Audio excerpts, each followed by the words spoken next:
everybody. It's Billy again with Wolf River Music Television, and I'm back at Pale Horse Sound in Salt Lake City.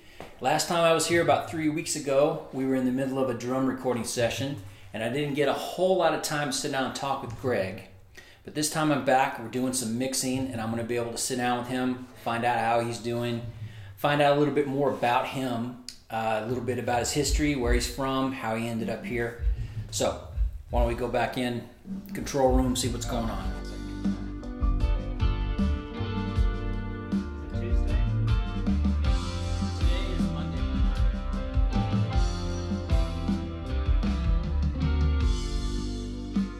Springtime of my loving, second season I am to know. You are the sunlight in my growing, so little one I felt before. It isn't hard to feel me glowing. I watched the fire that grew so low.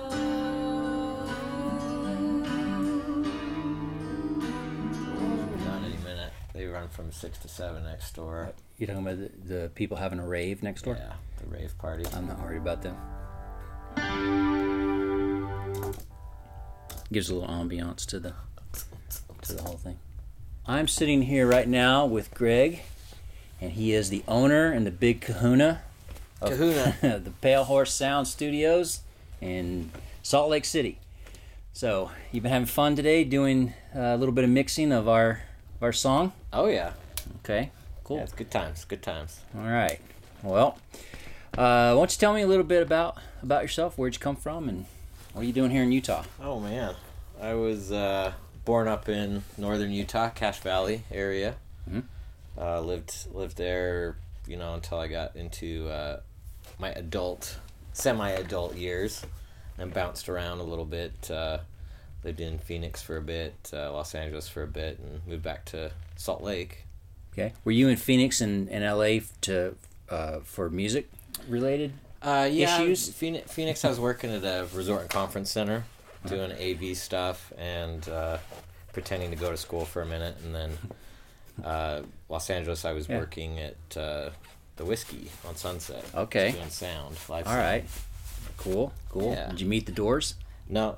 Oh, they were already gone by that point, right? Lots, a few ghosts in there, but no Doors. All right. Okay. Well, so tell me how you got here to this particular location and how long you've been here. And So we've been here about a year and a half or so. We were in Pleasant Grove before that. And before that, we were, I've kind of bounced around some other studios, doing stuff out of the house. And when we moved into Pleasant Grove, it was just time to kick it up a notch. And then we needed to, it wasn't a great building and situation in Pleasant Grove. So started looking around and found this place in Sugar House. And upgrade? Now we're here. Yeah. Upgrade, except for the occasional noise that bleeds through from the from the neighbors over there. We've got our exercise class from 6 to 7. It's beautiful, getting in shape. So, what's your background in music? I also understand that you play the guitar quite a bit. Do you sing as well? Just enough to be dangerous.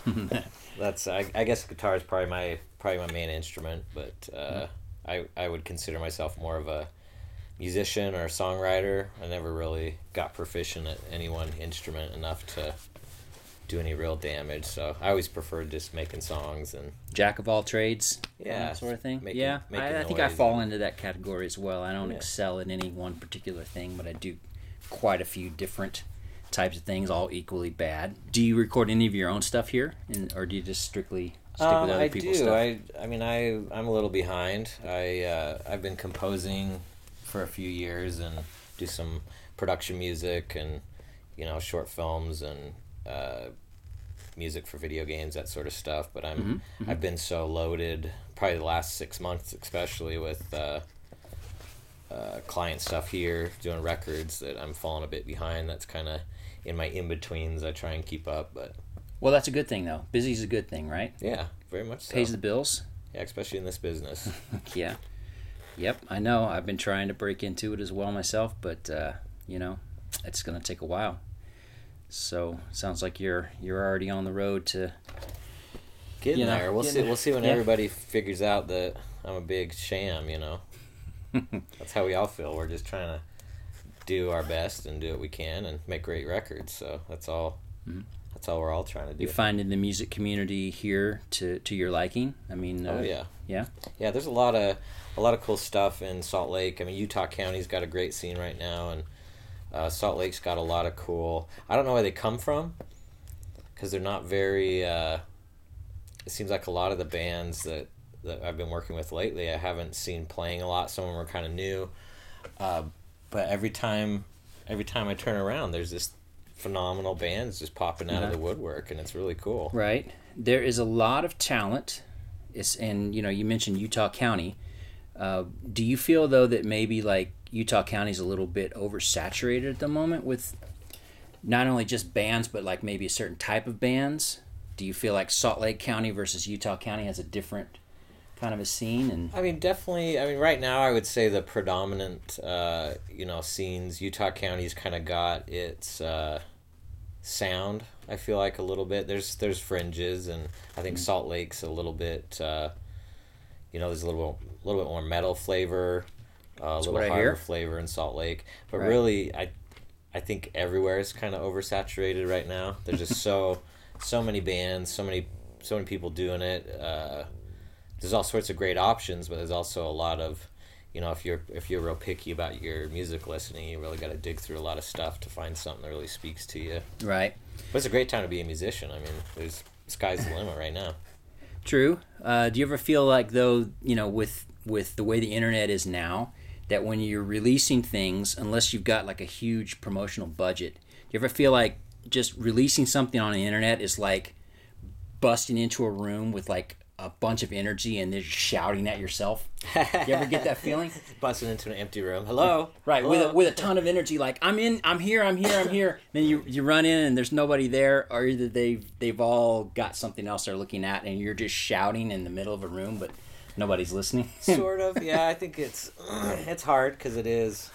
I mean, with the internet and oversaturation, I mean, people don't really venture too far out of their comfort zone unless you give them a really, really good reason these days. You have to be very compelling. Yeah. Or very provocative, I think. I mean, I think the nice part is you have the option to reach anyone on the planet at any time almost at this point in the game. The hard part is reaching them at the same time, because their attention's so divided between so that's many what I was going things. to say, and keeping their attention. Because you might get their attention for a few seconds, but then they're already off onto something else. Because somebody else is over here shouting louder than you are. Oh yeah. Maybe that's. Yeah, and you could spend a lot of people that I talk to here. We always theorize or talk about what we could do better, or different ideas of marketing and pushing in things. And I think that in respect to that idea, I mean, I think the best thing you can do is really try not to stress it too much and focus more on, I mean, content's king. Right.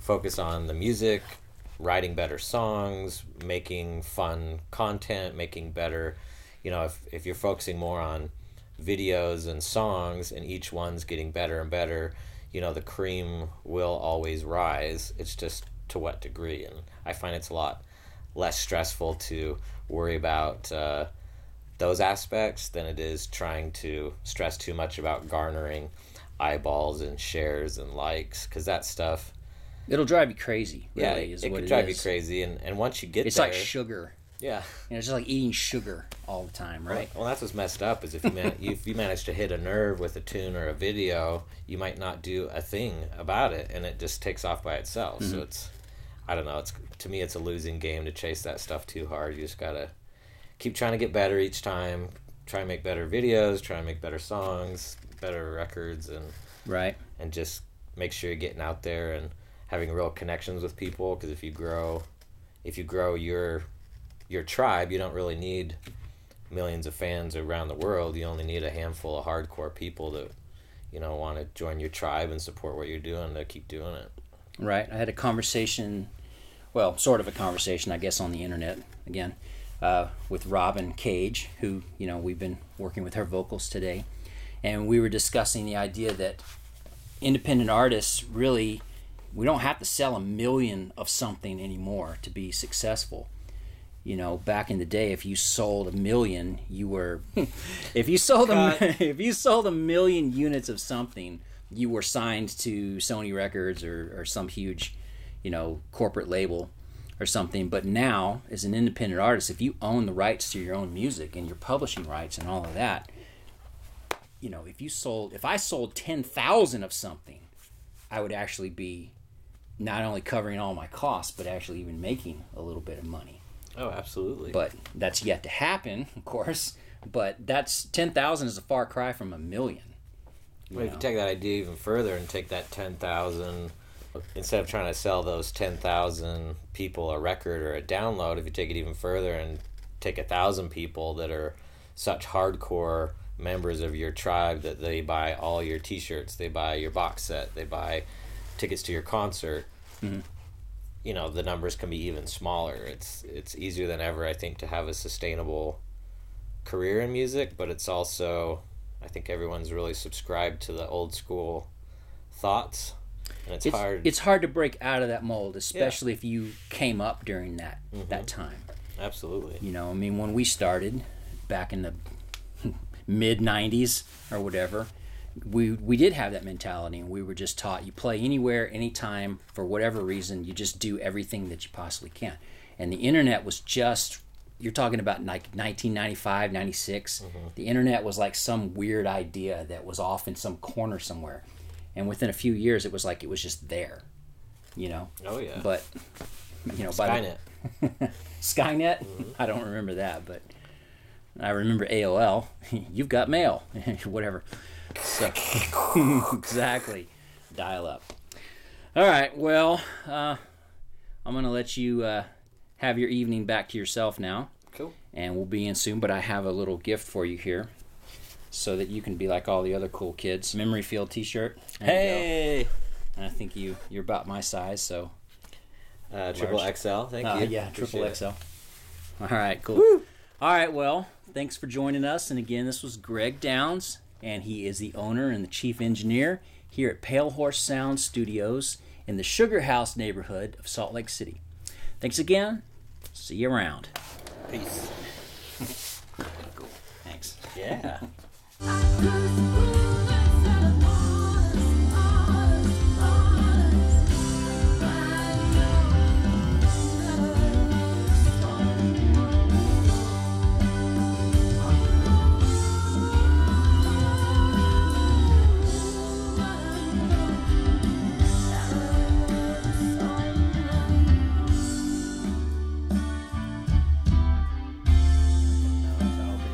Up at the end.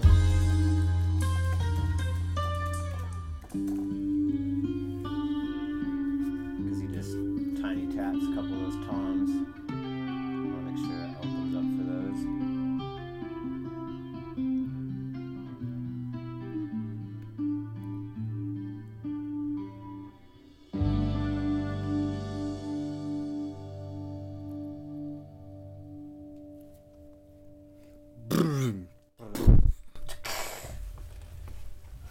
One last fill in there.